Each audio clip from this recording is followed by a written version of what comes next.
कहानी south Pacific ocean में शुरू होती है, जहां एकेडमिक व्लादिस्लाव वोल्कोव नाम का एक बहुत बड़ा और टेक्नोलॉजी में advanced Russian research vessel mayor space station से कम्युनिकेट करते हुए दिखाया गया है। यह शिप कोई आम रिसर्च वेसल नहीं है, यह साइंटिफिक लैब और टॉप टियर रशियन इक्विपमेंट से भरा हुआ है, जो स्पेस कम्युनिकेशन और डेटा एनालिसिस के लिए डिजाइन किए गए हैं। अचानक गहरे स्पेस से एक अजीब सी चमकती हुई एनर्जी मीर स्टेशन की ओर आने लगती है। शिप पर मौजूद साइंटिस्ट रोशनी को नोटिस करते हैं, लेकिन उन्हें लगता है कि यह नुकसान नहीं पहुंचाएगी। कुछ ही सेकंड में चमकती हुई एनर्जी बिजली की तेजी से टकराती है, जिससे मीर के सिस्टम पूरी तरह से जल जाते हैं और शिप पर मौजूद सभी लोग मर जाते हैं। यही एनर्जी जैसे ही गुजरती है, नीचे धरती की ओर रीडायरेक्ट हो जाती है। धरती पर वोल्कोव पर सवार क्रू का अचानक मिरर से कॉर्नर टिकट टूट जाता है। आसमान से एक बहुत बड़ा इलेक्ट्रिकल सर्ज नीचे आता है, जो वोल्कोव के एंटीना से टकराता है और शिप को बुरी तरह डैमेज कर देता है। साइंटिस्ट में से एक,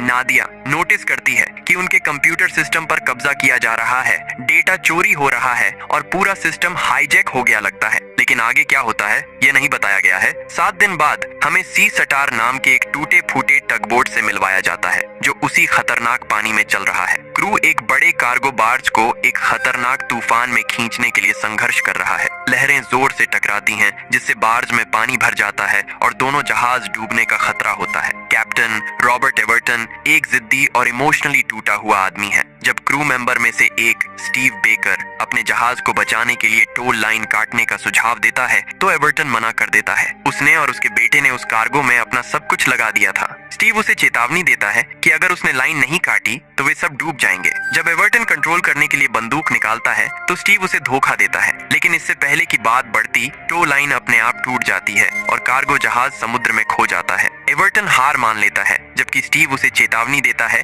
कि वह उसे फिर कभी धमकी न दे। स्टीव और एवर्टन के अलावा क्रू में वुड्स भी शामिल हैं, किको, रिची, जूलियो और केली फोस्टर नाम की एक काबिल नेविगेटर। कार्गो खोने के बाद वे टग को दूसरी तरफ मोड़ने और तूफान से बचने की कोशिश करते हैं। अगली सुबह नुकसान साफ हो जाता है। टग बोट में पानी भर रहा है। उन्हें निचले हिस्से में एक छेद दिखता है और कोई जल्दी ठीक न होने पर वे मदद के लिए रेडियो करते हैं, लेकिन समुद्र में बहुत दूर होने की वजह से कोई जवाब नहीं आता। तभी उन्हें रडार पर एक बहुत बड़ा जहाज दिखता है। यह वुलोव है। क्रू कई बार जहाज से रेडियो कांटेक्ट करने की कोशिश करता है, लेकिन कोई जवाब नहीं मिलता। चुप्पी के बावजूद वे मदद या रिसोर्स ढूंढने की उम्मीद में जहाज के पास जाने का फैसला करते हैं। कम्युनिकेशन की कमी डरावनी लगती है, लेकिन वे फिर भी आगे बढ़ते हैं। एवर्टन, जो पैसे की बर्बादी की वजह से हार मानने ही वाला था, जब उसे जहाज के खराब होने के बारे में बताया जाता है, तो वह अपना मन बदल लेता है। समुद्री कानून के मुताबिक किसी छोड़े हुए जहाज को बचाने से ढूंढने वालों को उसकी कीमत का एक हिस्सा मिल सकता है। वुलोव के साइज और मकसद को देखते हुए क्रू का अंदाजा है कि उनमें से हर एक 4 मिलियन लेकर जा सकता है, लेकिन फोस्टर को शक है, इतने एडवांस्ड शिप को पूरी तरह से क्यों छोड़ा जाएगा। वोल्कोव को एक्सप्लोर करने पर वह बहुत बुरी हालत में था। अंदर का हिस्सा टूटा हुआ था, इक्विपमेंट खराब थे, खून के धब्बे थे और किसी क्रू का कोई निशान नहीं था। शिप में एकदम सन्नाटा था, उसकी पावर पूरी तरह से चली गई थी। फोस्टर को अंदाजा था कि शायद शिप पर बिजली गिरी होगी, लेकिन फिर वह एक डरावना सवाल उठाता है, लाशें कहाँ हैं? एवर्टन पैसे कमाने का मौका देखकर क्रू को शिप को पास के पोर्ट पर वापस लाने का ऑर्डर देता है। स्टीव और जूलियो शिप की पावर ठीक करने का काम करते हैं और जल्द ही वोल्कोव फिर से जिंदा हो जाता है, लेकिन कुछ गड़बड़ है। फोस्टर नोटिस करती है कि शिप के कंप्यूटर अपने आप काम कर रहे हैं, भले ही कंट्रोल में कोई नहीं है। वह एवर्टन को इसकी रिपोर्ट करती है, लेकिन वह उसकी चिंताओं को अनसुना कर देता है। इस बीच शिप के चारों ओर सिक्योरिटी कैमरे एक्टिव हैं और ऐसा लगता है कि कोई या कुछ उन्हें कंट्रोल कर रहा है। जैसे ही क्रू वुलोव को चलाने की तैयारी कर रहा था, उसका एंकर अजीब तरह से गिर गया, जिससे वह उनके टगबोट पर गिर गया और उसे इतना नुकसान हुआ कि उसे ठीक नहीं किया जा सका। इस अफरा तफरी में हिको के पैर में चोट लग गई और स्टीव उसे बचाने के लिए पानी में कूद गया। वे उसे वुलोव पर ले आए। वह घबराया हुआ था और उसे यकीन नहीं था कि एंकर गलती से गिरा या कोई उस पर है। जैसे ही यह घटना हुई, स्टीव डेक पर भागा, लेकिन जूलियो अभी भी इंजन रूम में था। स्टीव ने तुरंत उससे संपर्क किया, उसे बताया कि उनका टगबोट डूब गया है और उसे चेतावनी दी कि इस रहस्यमयी जहाज पर कोई और भी हो सकता है। स्टीव इस बात से बहुत गुस्से में था कि क्या हुआ था, लेकिन अपने गुस्से के बावजूद वह और क्रू ओरिजिनल प्लान पर चलते रहे। इस बीच हिको को मेडिकल पे ले जाया गया जहां फोस्टर ने उसकी चोटों का इलाज शुरू किया। लेकिन तभी कुछ ऐसा हुआ जिसकी बिल्कुल उम्मीद नहीं थी। कमरे का एक लॉकर चरमराया और एक नकाबपोश औरत अचानक बाहर निकली और उन पर बंदूक से गोली चला दी। किस्मत से क्रू में से किसी को गोली नहीं लगी। मौके का फायदा उठाते हुए स्टीव ने उसे पकड़ा और सिर पर जोरदार वार करके उसे बेहोश कर दिया। जब कैप्टन को पता चला कि जहाज पर कोई जिंदा है तो वह बिल्कुल भी खुश नहीं हुआ, क्योंकि समुद्री कानून के मुताबिक अगर जहाज पर एक भी आदमी जिंदा है तो उसे छोड़ा हुआ नहीं माना जाता, जिसका मतलब था कि कोई बचाने का हक नहीं, लाखों नहीं, कोई पेमेंट नहीं। क्रू ने औरत के बैग की तलाशी ली और अंदर कई हथियार मिले। इससे तुरंत गंभीर सवाल उठे, इतने बड़े जहाज पर अकेली वही जिंदा क्यों है और बाकी क्रू का क्या हुआ? इस बीच नीचे रिची और वुड को एक ऐसी जगह मिली जो हथियारों को रखने की पूरी जगह जैसी दिखती थी। रिची, जो कभी मिलिट्री में था, उन्हें मिली चीजों की अहमियत समझता है। बिना किसी हिचकिचाहट के वह जितने हथियार उठा सकता था उठा लेता है। जैसे जैसे वे आगे बढ़ते हैं उन्हें एक मिसाइल रूम मिलता है, एक डरावना हाई सिक्योरिटी एरिया जो वुड्स को डरा देता है। वह साफ तौर पर अनकंफर्टेबल है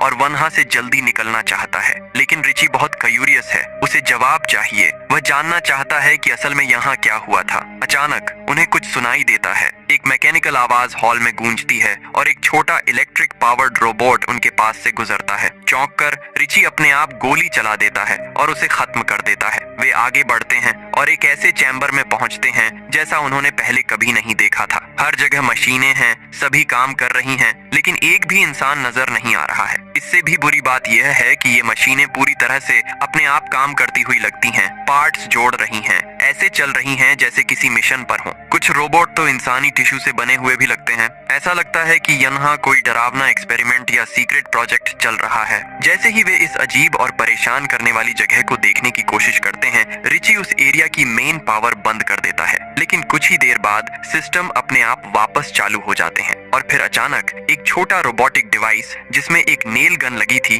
उन पर फायरिंग शुरू कर देता है। रिची ठीक समय पर रास्ते से हट जाता है, लेकिन वुड्स इतना लकी नहीं है। एक कील सीधे उसके कंधे में धंस जाती है और जितनी जल्दी हो सके कमरे से भागने की कोशिश करते हैं। उस बेहोश औरत को देखकर जिसने पहले उन पर हमला किया था, स्टीव को चिंता होने लगी। अगर वह यहाँ थी तो और भी हो सकती है। उसने जल्दी से जूलियो को दरवाजे बंद करने और अलर्ट रहने की चेतावनी दी, लेकिन फिर स्टीव का उससे सारा कांटेक्ट टूट गया। स्टीव को यह नहीं पता था कि जब जूलियो कंट्रोल रूम में था तो उसने देखा कि बिजली के तारों का एक गुच्छा फर्श में एक अंधेरे छेद में गायब हो रहा है। उत्सुकता में वह उसे देखने गया, लेकिन जैसे ही वह अंदर झुका, अंधेरे से कुछ बाहर निकला और उसे अंदर खींच लिया। डेक पर वापस आकर स्टीव ने रिची और वुड्स को कंट्रोल रूम में मिलने के लिए कहा, लेकिन जब वे पहुंचे तो वुड्स को बुरी तरह घायल देखकर वह चौंक गया। वे दरवाजे तक पहुंचे, लेकिन स्टीव ने जो देखा वह देखकर वह हैरान रह गया। कंट्रोल रूम का दरवाजा बाहर से वेल्ड करके बंद किया गया था। अंदर जाने का कोई रास्ता नहीं था। जूलियो कहीं दिख नहीं रहा था। इससे पहले कि वे समझ पाते कि क्या हो रहा है, उन्होंने दूर एक परछाई जैसी चीज देखी और अचानक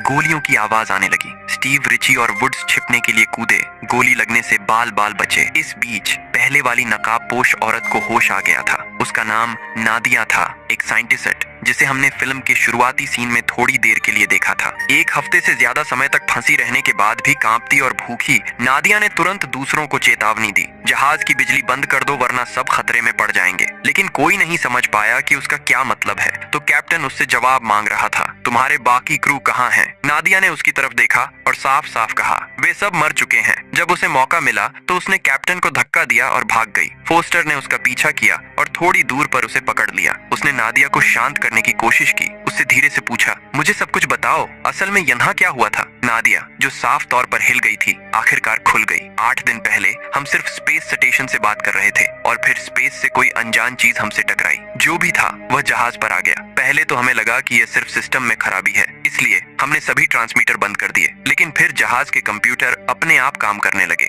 यह चीज जो भी थी हमारा सारा डेटा एब्जॉर्ब करने लगी, हमसे सीखने लगी, ये पता लगाने लगी कि हमें कैसे मारना है। सिर्फ वह और उसका पति एलेक्सी कुछ समय तक बच गया था। उन्होंने हर केबल, हर कनेक्शन काटने की कोशिश की। फोस्टर को पहले तो उस पर यकीन नहीं हुआ, लेकिन सच तो इससे भी बुरा था। ये कोई आम मशीनें नहीं थीं। नादिया जिस बारे में बात कर रही थी वह बिल्कुल भी मैकेनिकल नहीं थी। यह एनर्जी का एक रूप था, कुछ जिंदा, कुछ जिसमें चेतना थी। और इसे होने के लिए एक चीज की जरूरत थी, बिजली। ये बिजली की लाइनों, मशीनों, यहाँ तक कि कंप्यूटरों से भी गुजरती थी। एनर्जी से चलती थी। भले ही नादिया सच कह रही थी, कोई भी उस पर यकीन करने को तैयार नहीं था। उसे दोबारा हमला करने या भागने से रोकने के लिए कैप्टन हिको और फोस्टर ने उसके हाथ बांध दिए। कैप्टन को अभी अभी पता चला था कि जूलियो गायब हो गया है और अब उसका सब्र जवाब दे रहा था। गुस्से में उसने नादिया पर बंदूक तान दी और उसे धमकाते हुए पूछा कि उसका क्रू मेंबर कहाँ है। उसने उस पर जहाज के बारे में झूठ फैलाने का आरोप लगाया, लेकिन फोस्टर ने बीच में आकर उसे रोक दिया।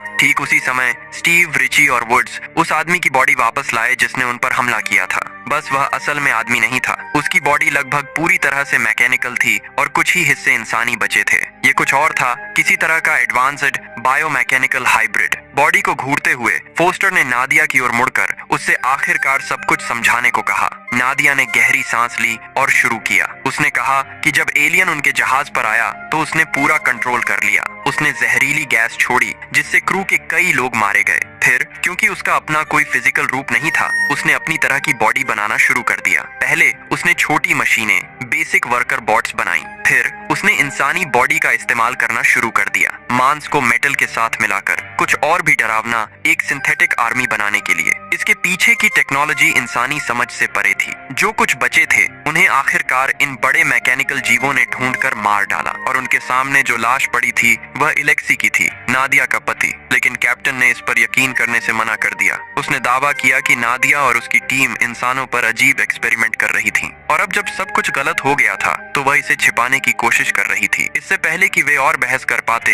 एक जोरदार तूफान आने लगा। अगर उन्हें जिंदा रहना था तो उन्हें जहाज को तेजी से चलाना था, लेकिन इंजन अभी भी ऑफलाइन थे, इसलिए वे सब उन्हें फिर से चालू करने के लिए डेक के नीचे गए। लेकिन जैसे ही वे निचले लेवल पर पहुंचे, एक बहुत बड़ी मशीन ने हमला कर दिया। तभी उन्होंने जूलियो को देखा। सिवाय इसके कि वह अब खुद नहीं रहा था, उसकी लाश मेटल और तारों से जुड़ गई थी। वह एक साइबोरग में बदल गया था। हमले में वुड्स बेरहमी से मारा गया। वे डिस्ट्रेस सिग्नल भेजने की उम्मीद में कम्युनिकेशन रूम की तरफ भागे, लेकिन नादिया और एलेक्स ने पहले ही ट्रांसमीटर खराब कर दिए थे ताकि एलियन अपना सिग्नल न फैला सके। रिची ने इक्विपमेंट ठीक करने की कोशिश की, लेकिन कैप्टन ने अचानक उसे तोड़ दिया, जिससे उसके असली इरादे पता चल गए। वह खुद जहाज लाना चाहता था और इनाम लेना चाहता था। उसे इस बात की परवाह नहीं थी कि सबकी जान खतरे में है। बस यही आखिरी तिनका था। फोस्टर ने उसे जोर से मुक्का मारा और कहा, अब तुम कैप्टन नहीं हो। पास में रिची ने एक काम करता हुआ कंप्यूटर देखा। उसे एहसास हुआ कि अगर यह एलियन जहाज में हर जगह है तो शायद वे उससे बात कर सकते हैं, ये पता लगा सकते हैं कि वह असल में क्या चाहता है।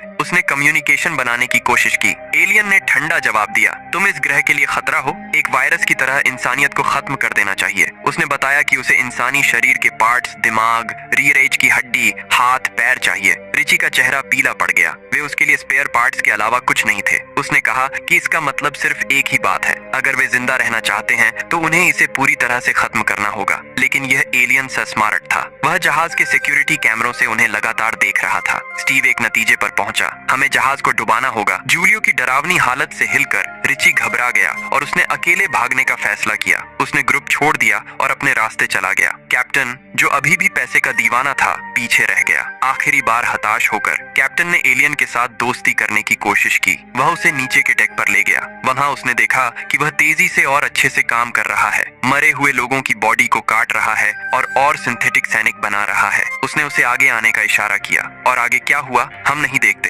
लेकिन हम जानते हैं कि यह अच्छा नहीं था। इस बीच स्टीव, नादिया, फोस्टर और हिको को दरवाजे का एहसास हुआ। उनके आसपास की जगहें वेल्ड की जा रही थीं। मशीनें उन्हें फंसाने की कोशिश कर रही थीं और अंदर जाने के बजाय वे ऊपर की ओर भागे, लेकिन जहाज अब तूफान के बीच में फंस गया था। दूसरी तरफ रिची मिसाइल रूम में पहुंच गया था। घबराया हुआ और हताश होकर उसने जितने हो सके उतने एक्सप्लोसिव इकट्ठा कर ली। वह यहाँ मरने के लिए तैयार नहीं था। इस अफरा तफरी में हिको भी मारा गया और फिर कैप्टन वापस आया, लेकिन वह अब इंसान नहीं था। वह उनमें से एक बन गया था। उसने बचे हुए क्रू पर हमला कर दिया। उन तीनों ने अपनी पूरी ताकत से मुकाबला किया और आखिर में नादिया कैप्टन के मैकेनिकल शरीर के अंदर एक ग्रेनेड लगाने में कामयाब रही। कुछ सेकंड बाद वह फट गया। सब कुछ देखने के बाद नादिया ने एक हताश करने वाला तरीका सुझाया, हमें इंजन रूम में डीजल भरना होगा। एक चिंगारी और पूरा जहाज फट जाएगा और डूब जाएगा। कोई बेहतर ऑप्शन न होने पर बचे हुए क्रू, स्टीव, फोस्टर और नादिया डेक के नीचे गए